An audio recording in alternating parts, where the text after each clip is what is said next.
Currently in Nigeria, the root cause of shortage of food is not the fact that Nigerians don't want to go to farm. The government is yet to provide security for farmers to be able to get back to their farmland. We have seen how herders attack farmers whenever they are in the farmland, trying to cultivate their crops and all of that.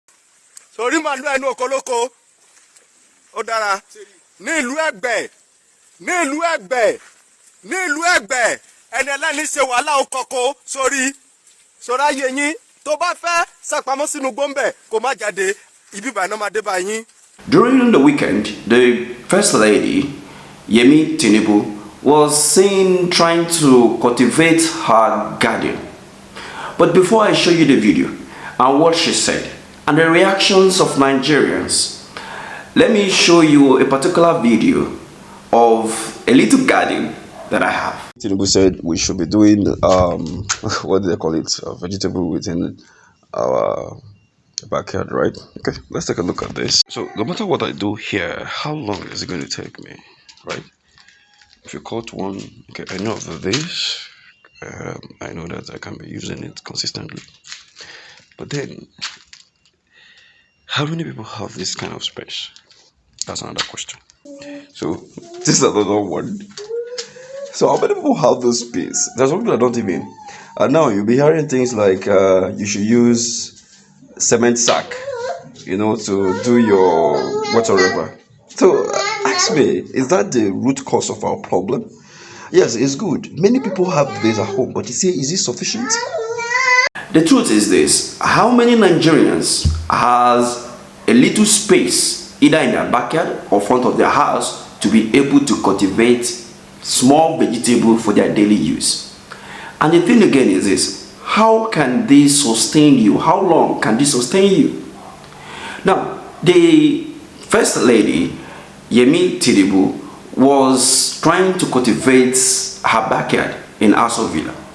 In fact, when you look at Aso Villa, it's big enough to even cultivate a very large portion of crops. Again, receiving the attention of no other person other than the First Lady of Nigeria, Remi TINUBU, who now tends it as a smart garden. I'm trying to be, because we need food in Nigeria. I'm trying to be, and then everybody should try to grow something. So I didn't know what I can add to the State House. And I thought, you know, a private vegetable garden would be nice, and that has very good health benefits. When you look at the first one we have okra. Okra is very, very good for the digestive tract, and also helps cholesterol, I guess so. But the other one is ewedu. Ewedu is very medicinal. All these are just things that have good health benefits. So for me, this is my own contribution to the food drive. So, and I believe that everybody can do it. So looking at what she said over there, let's not deceive ourselves. I did a video in our last particular video, which you can find here, where I talked about the level of herdsmen destroying over 2 hectares of land in the Ekiti states. More than 1 million on this land. This Ilete is more than 1 acre, is almost 2 acres of land. Now, every local government that you go in Nigeria today, there is one issue or the other, either banditry, Boko Haram, or Fulani herdsmen. And when you go to the Core North, like Maiduguri and the rest, you will see that the Boko Haram are even collecting levy from farmers. It is not a news to anyone for them to go to their farmland, after which they harvest their crops. These people will still collect this from their hands. Now, you see the reason why we are having shortage of food in Nigeria. But instead of the government to tackle it head on, they are busy telling you to even use how do they call it, cement bag, you know, to cultivate your farm, which doesn't make any sense. You will see people, you know, living in the cities, you know, cultivating yam, all manner of crops in a cement bag. Is it really healthy? Okay, they may say you might have been able to wash it and all of that, but is that the way forward No. The way forward is to make sure that you as a government, you have a law and restrict the movement of cow, into people's farm. Let there be ranches all over the country. And with that, this is a personal business.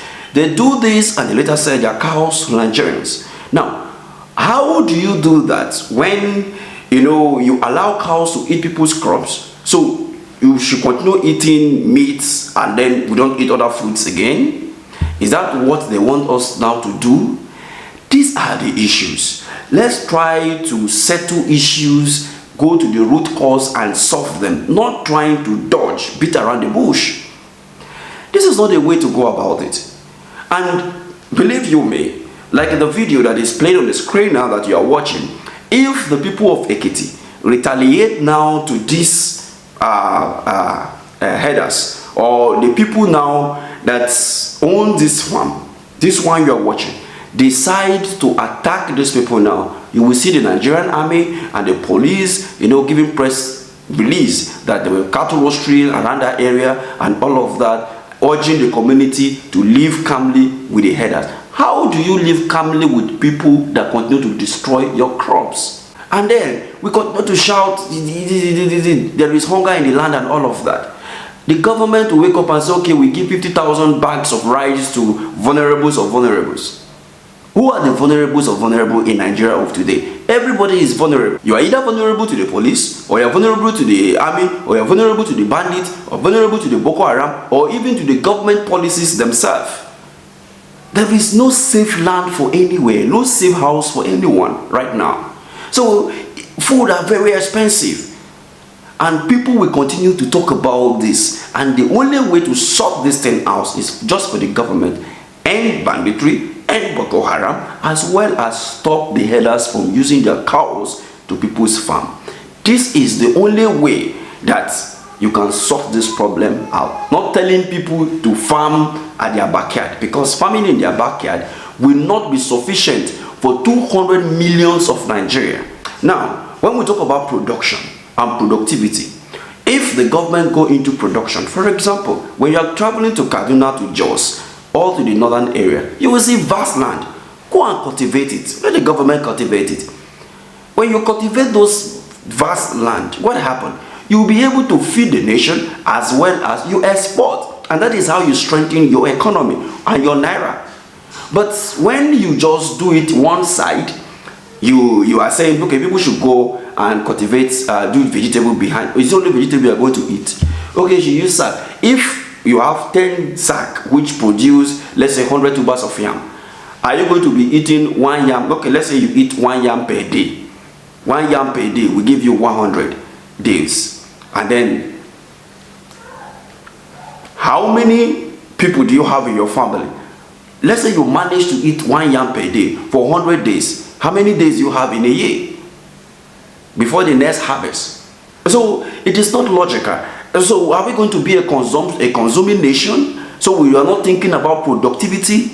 Let's produce and sell to other nations of the world. But they will not hear this. The only thing they know is to wear agbada and share money. Let me have you take a comment section. Thank you for watching.